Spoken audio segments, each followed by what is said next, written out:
है दोस्तों, मेरा लोकेश, आप देख रहे हो यूट्यूब चैनल मास्टरमैन 3.0। तो दोस्तों ये एक कार्ड है, ये दोस्तों H2 का ही कार्ड है। बहुत भाई को पता नहीं रहता, इसमें सॉफ्टवेयर करने में बहुत हिचकिचाते हैं।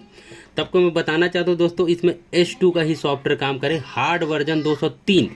ठीक है, हार्ड वर्जन 203 का ही इसमें सॉफ्टवेयर काम करेंगे। और दोस्तों इसके रिलेटेड एक बार मैंने यूट्यूब चैनल पे और वीडियो डाला है कि ये कार्ड कौन से मेथड में काम करता है, दूसरा वीडियो है। और दोस्तों आज ये हमारे पास डेट कंडीशन में आया है। तो दोस्तों आपको डेट कंडीशन में आज सबसे पहले आप यहाँ से फ्रंट पैनल ले लेते हैं। ठीक है, फ्रंट पैनल पावर देते हैं। पावर इसका इस साइड है, थोड़ा सा उल्टा दिया है। यहाँ पर पावर, यहाँ पर ट्यूनर उल्टे उल्टे जगह दिया है। यहाँ से मैं जूम आउट करता हूँ। ठीक है, तो यहाँ पर देखो रेड लाइट आ रहा है। हमने टीवी स्क्रीन भी लगा कर देख लेते, हो सकते सॉफ्टवेयर गलत करने से भी ये दिक्कत आता है। तो एक बार हम टीवी स्क्रीन लगा कर देख लेते हैं, कहीं रिस्पॉन्डेंट कुछ दे। तो ऐसे होता है, बहुत भाई को समझ नहीं आता, इनके लगता है इनके के जैसे है तो इनके का सॉफ्टवेयर का। ऐसे नहीं दोस्तों, ये H2 कार्ड है, इसमें H2 का सॉफ्टवेयर काम करेंगे। यहाँ से वीडियो डाला, नो रिस्पॉन्डेंट। तो इस कंडीशन में दोस्तों आपके पास कोई कार्ड है तो सबसे पहले आपको मल्टीमीटर लेना है आपको, क्योंकि भाई साहब ने देखने से ऐसे लग रहा है कि इसमें सॉफ्टवेयर कर करके देखे हैं, मतलब सॉफ्टवेयर डाल डाल के देखे हैं, ऐसे लग रहा है देखने से कार्ड को। क्योंकि फ्लैश आईसी इसका 2-3 बार रिमूव हुआ है, ऐसे मतलब रिमूव टाइप हुआ, ऐसे लग रहा है।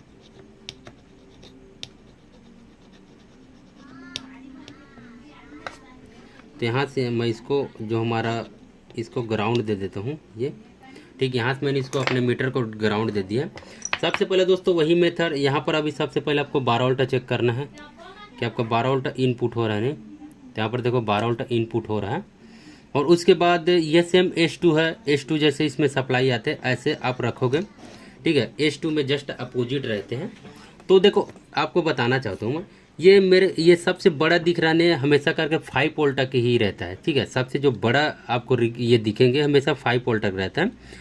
और उसके बाद इस साइड है पूरा, यहाँ से आपका देखो ये वाला जो सप्लाई है, ये जहाँ पर ये डायोड लगा है, ये वाला सप्लाई जहाँ पर ये डायोड लगा है हमेशा आपका ट्यूनर सप्लाई का रहता है। यहाँ पर देखो ट्यूनर सप्लाई का रहता है 12 वोल्ट।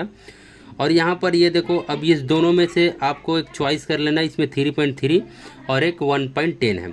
तो अब मेरे हिसाब से तो ये हमारा 3.3 का ये लग रहा है। यहाँ पर देखो कोई सप्लाई नहीं है, ये हमारा 1.10 का लग रहा है। सॉरी, चॉइस गलत हो गया। ये हमारा 3.3 का है, ये हमारा 1.10 का है। यहाँ पर देख सकते हो सप्लाई तो आ ही नहीं रहा है इसमें, मतलब इसका सप्लाई कोई रिस्पॉन्डेंट ही नहीं आ रहा है सप्लाई में। यहाँ पर 1.10 मिस है, यहाँ पर 5 वोल्ट मिस है। ठीक है, दोनों वोल्ट इस कान से भी हो सकता है। यहाँ पर आपको कंटिन्यूटी में ला लेना है। कंटिन्यूटी लाने के बाद सबसे पहले आपको सेटअप बॉक्स ऑफ कर लेना है। और यहाँ पर आपको बजर चेक करना है। देखो हमें बजर मिल रहा है, यहाँ पर भी बजर चेक करते हैं, हमें यहाँ पर बजर भी मिल रहा है। तो हमें क्या करना है इस कंडीशन में आपको बताना चाहता हूँ मैं। इस कंडीशन में आपको बजर मिले ना, तो जिस में आपको बजर मिल रहा है, ये इसमें भी मिल रहा है, इसमें बजर तो सब में आ रहा है, बस इसका छोड़।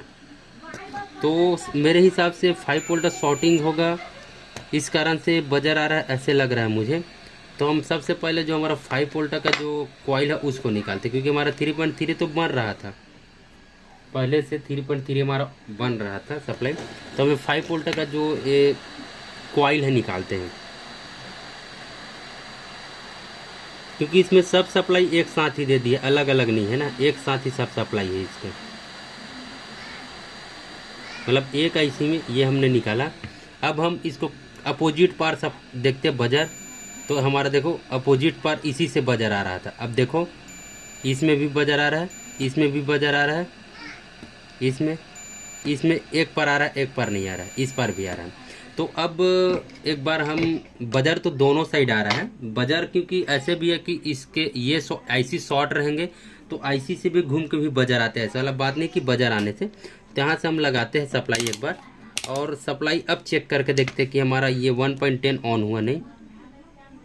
ये देखो 1.10 ऑन नहीं हो, 3.3 चेक करते हैं तो 3.3 ओके आ रहा है। एक बार हम 1.10 का भी ये निकालते हैं, ये कॉइल 1.10 का भी कॉइल निकालते हैं। ये 1.10 का भी मैंने कॉइल निकाल दिया। अब 1.10 का भी कॉइन निकल चुका है। अब एक बार बजर फिर चेक कर लेते हैं कि बजर 1.10 से आ रहा है क्या।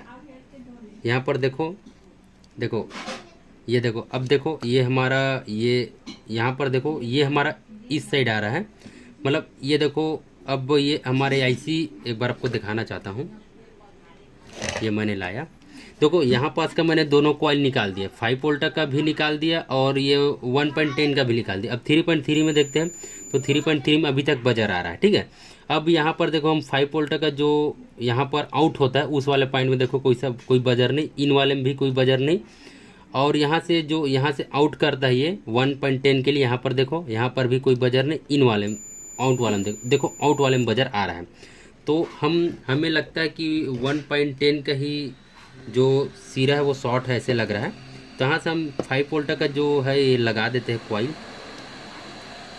क्योंकि 5 वोल्ट में हमें कोई मिसिंग नहीं रखना है, लग रहा है। तो हमने 5 वोल्ट का लगा दिया हमने, ठीक है। 5 वोल्ट का लगा दिया है, जो कॉइन निकाले थे वो। और उसके बाद थोड़ा सा हीट है, ठंडी होने दो। अब हम इसमें पावर देते हैं, इसको 20 ग्राम में सेट कर लेना आपको। ये फ्रंट पैनल का भी ज़रूरत नहीं है, फ्रंट पैनल में निकाल के साइड में रख देता हूँ, क्योंकि इसका भी हमें ज़रूरत ही नहीं है। ये हमें मल्टीमीटर की ज़रूरत पड़ेंगे इस केस में। तो अब हम चेक करते हैं, हमारा सबसे पहले 3.3 वोल्ट ड्राप थोड़े 3.3 ओके। 5 वोल्ट देखते हैं, तो देखो 100% हमारा 5 वोल्ट बनने लग गया। और उसके बाद यहाँ से हमारा ये नहीं बन रहा है, ठीक है। मतलब ये मान के चलो अब हमारा 5 वोल्ट भी बनने लग गया है और ये 3.3 भी बनने लग गया है। ये हमारा जो आउट करते हैं एंटीना के लिए, ये भी यहाँ पर हमारे सप्लाई ये देखो बनने लग गए। ये तो ऑन होगा तो और बढ़ जाएंगे। और मेन दिक्कत हमारा मसला आ रहा है कि 1.10, और 1.10 जब तक नहीं बनेंगे तब तक आपका आईसी ऑन नहीं होंगे। और इस कंडीशन में 1.10 शॉर्ट आ रहा है, तो इस हिसाब से मुझे लगता है कि इसका तो आईसी मेन आईसी ख़राब है, ऐसे लग रहा है। 1.10 देखो 1.10 बिल्कुल जीरो बजर के साथ आ रहा है, बिल्कुल जीरो है इसमें बजर। यहाँ पर देख सकते हो बिल्कुल जीरो बजर के साथ 1.10 सप्लाई आ रहा है। 1.10 सप्लाई यहाँ से घूम के यहाँ आए हैं, देखो यहाँ, और यहाँ से ये ड्रॉप होकर यहाँ पर आया है, और यहाँ से घूम के ये यहाँ पर आए हुए, यहाँ पर ये वाले पॉइंट पे ये देखो शॉर्ट आ रहा है। अब इसको समझने के लिए आपको मैं बताना चाहता हूँ, इसका मुझे तो मेन प्रोसेसर ही 60 लग रहा है आपको। देखो अब मैं इसको देखते हैं एक बार कि क्या रिस्पॉन्ड रेट आता है, आपको लाइव दिखाता हूँ, क्योंकि बहुत भाई समझ नहीं पाते। 1.10 वोल्ट मिसिंग है, तो एक ही बार में क्या मेन प्रोसेसर थोड़े ख़राब हो सकता है, ऐसे भी बोलते हैं। तो हाँ, ये भी आपको बहुत भाई को नॉलेज नहीं है, बोल सकता है कि मेन प्रोसेसर ख़राब नहीं है। तो आपको मैं लाइव दिखा देता हूँ। ये पहले मैं निकाल लेता हूँ, इसमें ग्लू में लगा है, देखो ग्लू में चिपका है, ये ग्लू से लगा है, पूरा ग्लू लगा है। सोचने वाला बात है, पूरा ग्लू लगा है। अब ये मैंने ये साफ कर लिया पूरा कंप्लीट। हॉट गन लेता हूँ, या इसी निकालता हूँ, आपको वीडियो में दिखाना चाहता हूँ आपको इस साइड थोड़ा सा लाके, क्योंकि हॉट गन इस साइड मैं आईसी निकाल लेता हूँ।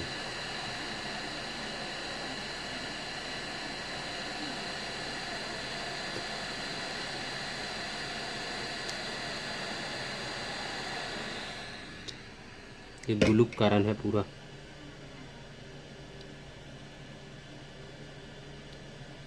ठीक। ये मैंने आईसी देखो निकाल लिया आपके सामने ही। अब आईसी में निकाल दिया, उसके बाद हमारा जो 1.10 में कहीं अभी भी शॉर्टिंग आएंगे तो समझ जाओ आईसी में कोई लफड़ा नहीं हो सकता, आसपास के कंपोनेंट शॉर्ट होंगे। तो यहाँ पर देखो कोई बजर नहीं आया, यहाँ पर देखो आपको ग्राउंड में करके दिखाता हूँ बजर, यहाँ पर देखो कोई बजर नहीं। अब मैं आपको यहाँ पर ये लगा कर भी दिखा देता हूँ, ये कॉइल जो मैंने निकाल दिया था शॉर्टिंग की वजह से,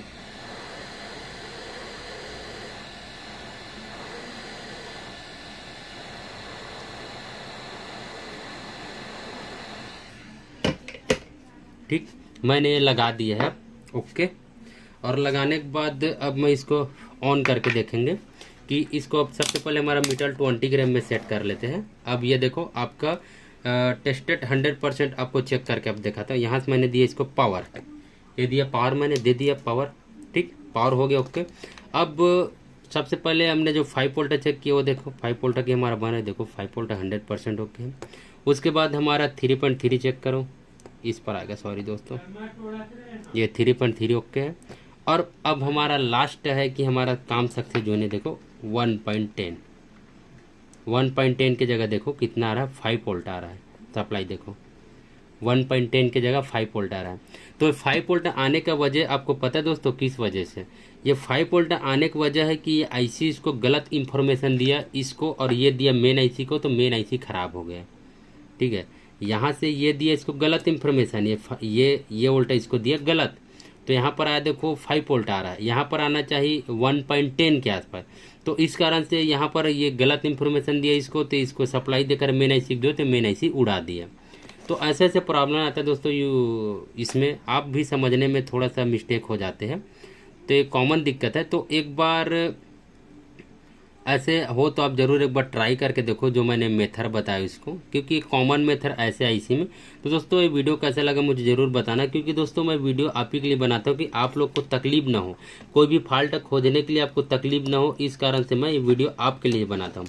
और मैंने इसको पूरा डिटेल में आपको वीडियो बता दिया, इसमें कैसे क्या दिक्कत है, क्या प्रॉब्लम आ सकता है, क्या चीज़ है, पूरा ओके। और इसमें अब डायरेक्टली अब आप मेन प्रोसेसर डालोगे तो ये ऑन हो जाएंगे। ठीक है, मेन प्रोसेसर डालोगे तो ऑन हो जाएगा। ये अभी इसका दो दिक्कत और ना, ये मेन प्रोसेसर डालने से ये वोल्ट ड्रॉप भी हो सकता है ना, आपको मैं बता रहा हूँ, क्योंकि ये ऐसे होता है, ये अभी पूरा खुला है, मतलब कहीं पास ओल्टा नहीं जा रही, इस कारण से ओल्टा ऊपर नीचे आता है। इसका ये वाला इसी का यही प्रॉब्लम है, इसमें जैसे आप कहीं कोई भी कंपोनेंट्स खुले नजर आएंगे तो उसमें अधिक ओल्ट आएंगे, क्योंकि ये समझ नहीं पाता कि उसको कितना सिग्नल देना है। ये आईसी से ज्वाइंट रहता है, आईसी के हिसाब से इसको सिग्नल देता है, ऐसे रहता है, आईसी के हिसाब से इन लोग को सिग्नल देता है। ये सब सिस्टम को आईसी के हिसाब से सिग्नल देता है। तो दोस्तों आशा करते हैं वीडियो बहुत अच्छा लगे होंगे। तो मिलते दोस्तों हमारे जो नेक्स्ट वीडियो आएंगे उसमें।